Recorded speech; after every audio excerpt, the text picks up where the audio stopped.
Hi, welcome back to EducateTube.com. My name is Sipsky, your host. In this video, I'll be talking about different type of printer I own. I have 7 different types, and so I'm going to go through each one of them, why I own them and why I actually needed them.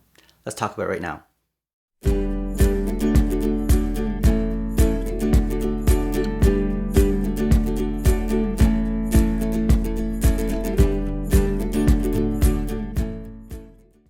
Alright, so let's talk about the 7 type of printer I own and why I have them. Okay, so the first one is the Epson ET2500. This is the standard DeskJet printer. The one thing I like about this type of printer, the Eco Tank, is that you can actually fill it with a standard ink into the reservoir. They have it at the back here, where I can just put in, a bunch of ink, and it's filled up and it will last for almost a year. I can print over 10,000 pages, which is awesome. I actually have own about 3 of these types. Okay, ET 4000 models, the 25 or the 2000 models, and I have about 3 or 4 of them. I gave one to my daughter, I gave one to my son, and then my wife and I, we share 2 of them. Okay, so very useful. This is the one if you want to print a lot of documents and you want to save money because of the Eco Tank. This is the one. There's different brand. Epson is one of them. I'm not loyal to any brand. Canon produced one. HB produced another one as well. It's basically a tank where you fill your ink in, and then it should last you about 5 or 10,000 pages, and then you fill it with another tank of ink, which costs you less than $100, which is really good if you can print for 10,000 pages. All right, so yeah, standard one. The next one that I own is this sublimation printer. Now this is actually a standard DeskJet printer, but this brand Epson allows you to put in the sublimation ink. And first, of course, make sure you get a brand new one and you fill it with the sublimation ink. I got it online, and now I am able to print basically on the fabric. So what I'll do is I'll print on this sublimation paper here, and then I'll iron onto the fabric, and then I will have a logo on my t-shirt. And you can do that with a mug as well. So yeah, very useful actually. This is very good for crafts and anything that related to printing on fabrics and on like ceramics. So very good. I like this one a lot. The next printer I own is this one here. This is a very tiny one. This is a thermal paper printer.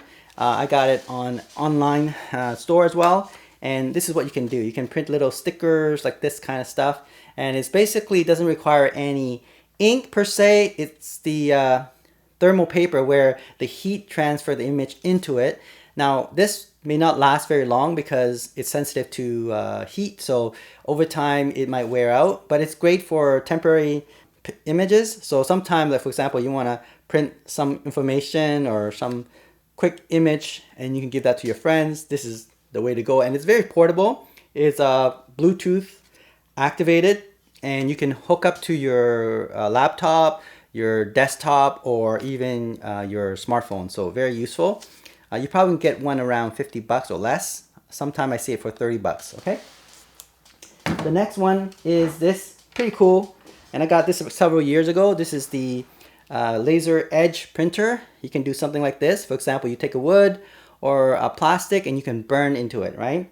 So that's really cool. And again, very tiny. You can see here, this is a small one. You can print maybe a 10 by 10 centimeter image, and if you have a block like this. So the application, of course, is to make little crafts like that, where you can make a necklace or bracelet or whatever you want, and the size maybe twice as big as this. Okay, but really useful because it's a nice craft for specific hobbies you want to do, like burning edges onto a wood or plastic. So I really like this one here. I'm not sure they sell this model anymore, but definitely you can get something similar. This is the laser edge printer. You probably can get one around $100 or less. Okay. The next one is this one here. This is a special one I got about a year or 2 ago. This one here is a 3D resin printer. This one is actually quite cool because the type of printing that you'll get is, look at that. Look at the kind of impossible type of printing that you won't be able to do. But with the 3D resin, you can do that. And the precision, look at that. This actually can right onto this little round plastic, and I can edge in like fonts, like 35 mils. Look at that. Look at how precise and beautiful and smooth it is. Okay, and look at that. You can actually print inside this cube. This cube that has a mesh.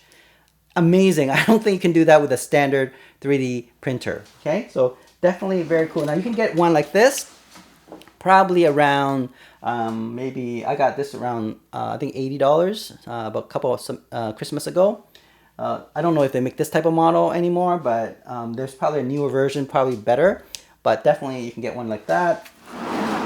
And then of course the standard one is this one here. This is the 3D printer using the this string of plastic called PLA. So everybody know about this one. I got this one. And the type of printing is like this. Not as great as the resin 3D printer, but it does its job pretty well. So if you want to make a little figurine or maybe even bigger, there's a bigger model than this. Can be as big as that, right? But this one is good enough for me. I just want to make like figurine and all that stuff with this type of printer. Good for experimenting, for kids to learn about 3D printing. Awesome to have. And you probably can get that for probably now around $200, $300. Yeah, and there's one more printer that I don't have with me downstairs, but it's upstairs, is the laser color printer. And you can have a look at the picture here. And the laser color printer is quite useful if you want to print something that is water resistant or waterproof. Okay, so for example, if you spill water onto the paper, especially if the paper is glossy, photo paper, it won't smudge it at all. Okay, because it's the laser color printer uses a carbon dust, right? So it heats it up and press onto the paper itself, and so it's resistant to water, which is awesome. Whereas the the DeskJet, they are water soluble usually, and when it gets water spilled, it will kind of diffuse and it looks pretty bad. So there's different application for all these printer. Okay, so you can see why I have 7 different type of printer, and awesome to have around because you can do so many type of crafts or different type of printing, whether you want to print on paper, or you print on fabric, or you want to print on a wood or sketch on the wood or plastic, or even like if you have a strong, powerful laser edge printer, you can even burn onto metals. But I don't have that because that's a different type of very expensive printers. But anyway, this is the 7 type of printer I have, and one day, hopefully, maybe some of you may own them as well. Thanks for watching. Don't forget to subscribe and give me a little heart of appreciation. I'll talk to you soon. Bye.